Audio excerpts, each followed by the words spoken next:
22 जनवरी को अयोध्या में श्री रामलला का प्राण प्रतिष्ठा है और उसको लेकर भोजपाली बाबा यानी कि रविंद्र गुप्ता जी को अयोध्या से निमंत्रण आया है। आपको बहुत ही शुभकामनाएं। जय सिया राम। जय श्री राम। क्या कुछ कहेंगे निमंत्रण को लेकर आप?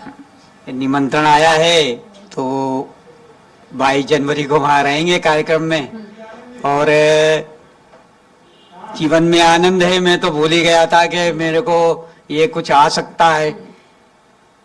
मैं 6 दिसंबर 1992 को जब कार सेवा हुई थी तो उस समय हम अखिल भारतीय विद्यार्थी परिषद जो हमारा छात्र संगठन है उस संगठन का पुराना भोपाल संयोजक के कार्यकर्ता था। तो हमारी वाहिनी गई 21-22 लोग पुराने भोपाल से गए थे। तो देवी योग देखिए कि जिस समय वो गुंबद गिर रहा था, बीच वाला गुंबद जिसके नीचे रामलला विराजमान थे, जहां पर अभी वर्तमान में विराट और एक भव्य गर्भगृह जो निर्माण हो रहा है, उसी गर्भगृह के जो जिस गर्भगृह स्थान पर तीसरा गुंबद था। तो हम लोग तो हमारी टोली जो थी, हमारी टोली ने जो 500 साल का जो गुस्सा उतारा उस समय 15 लाख लोगों ने, तो उसमें एक हमारी टोली ने वो जो ढांचा था जो ईंट गारे का बना हुआ था, बड़ी ऊंची ऊंची मोटी मोटी दीवारें थी, तो हर जगह हाथ लगाया। बहती गंगा में हमने भी हाथ धोए थे। आपकी खुशी दिख रही है। उस समय भी आप गवाह थे और 22 जनवरी को भी आप शुभ दिन का गवाह होंगे। कैसा लग रहा है आपको? ये तो चमत्कार से बड़ा कुछ नहीं है ना। क्योंकि मैं जब 1992 में जब मैं कार सेवा में गया था उस समय 21 साल का था, वो सौगंध खा ली। और जब मैं भोपाल आया घर तो घर में मैंने माता जी से बोला कि मेरे को शादी नहीं करूंगा, तो मेरी माँ रोने लगी।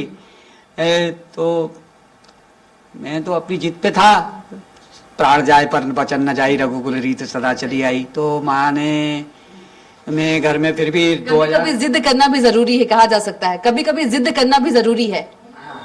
जिद भी थी और अखंड प्रतिज्ञा भी थी कि जब तक रामलला का मंदिर नहीं बन जाएगा अयोध्या में तब तक शादी नहीं करूंगा। तो फिर वो 2004 तक परिवार में रुका। जब मेरे पिताजी को भोपाल में गैस कांड में दमा हो गया था तो उनकी सेवा शुश्रूषा के लिए मेरे को रुकना पड़ा। और जब पारिवारिक में अनुकूलता हुई तो मैं विश्व हिंदू परिषद और राष्ट्रीय स्वयंसेवक संघ में पूर्णकालिक कार्यकर्ता के नाते निकल गया। अब ये जो आया है ये संत के नाते बुलावा आया। मैंने जो घर छोड़ा था या मैंने जो संकल्प लिया था तो ये संकल्प नहीं लिया था कि मैं संत बनूंगा। मैंने संकल्प सिर्फ इतना लिया था कि मैं जब तक मंदिर नहीं बनेगा तब तक मैं अविवाहित रहूंगा। और जैसे ही मंदिर बन जाएगा, क्योंकि उस समय ये लग रहा था, उस समय देश का वातावरण अच्छा राममय था। एक बहुत बड़ा 500 साल का गुस्सा उतार के आए थे देश में, राम राम जय जय श्री राम हो रही थी। तो हमको ऐसा लग रहा था कि मंदिर 3-4 साल में बन जाएगा।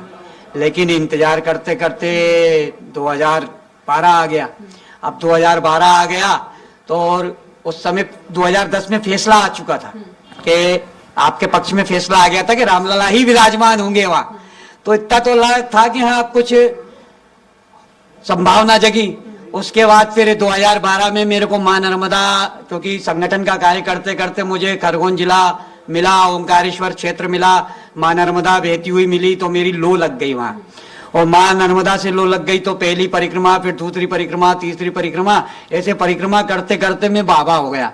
और मैं बाबा हो गया तो ये भोपाली में तो रविंद्र गुप्ता था, अपने आप को रविंद्र गुप्ता, लेकिन ये भोपाली बाबा हुआ कैसे कि मैं मां नर्मदा की परिक्रमा कर रहा था। मेरे को भोपाल का होने के कारण वहां परिक्रमावासी मेरे को भोपाली बाबा बोले। तो फिर बाद में फिर हमारे मित्रों ने सलाह दी, यहाँ पे जो हमारे कार्यकर्ता है कि भोपाली बाबा क्या है, भोजपाल अपन को ना भोजपाली बाबा हो गए। एक बार देश जो है फिर से राममय हो गया है और कुछ लोगों ने राम को काल्पनिक भी कहा। ऐसे लोग तो त्रेता में भी थे, कोई त्रिजटा थी, कोई ताड़का थी, तो कोई कालनेमी था, तो आज भी है। अच्छा, वही लोग कह रहे हैं कि हमको निमंत्रण क्यों नहीं दिया। अरे भाई, जब आपने काल्पनिक किया था उसके बाद ये क्या है? वो एक सीताराम येचुरी जी को, ये कम्युनिस्ट विचारधारा, अपने आप को यानी नास्तिक कह दोगे तो क्या भगवान है नहीं रहेंगे क्या? भाई आप मानो या ना मानो, कण कण में ईश्वर है। और वो ईश्वरी तो देख रहा था मेरे को, और कौन देख रहा था? तो देखिए भोजपाली बाबा जो हैं इनको अयोध्या से निमंत्रण आया है। जब विवादित ढांचा जो है जब गिराया गया था तब भी ये उस समय गवाह थे, और जब 22 जनवरी को राम लला की प्राण प्रतिष्ठा होगी तब भी ये साक्षी बनेंगे। कैमरा पर्सन सुरेश कटियार के साथ कविता पांडे, स्वराज एक्सप्रेस, भोपाल।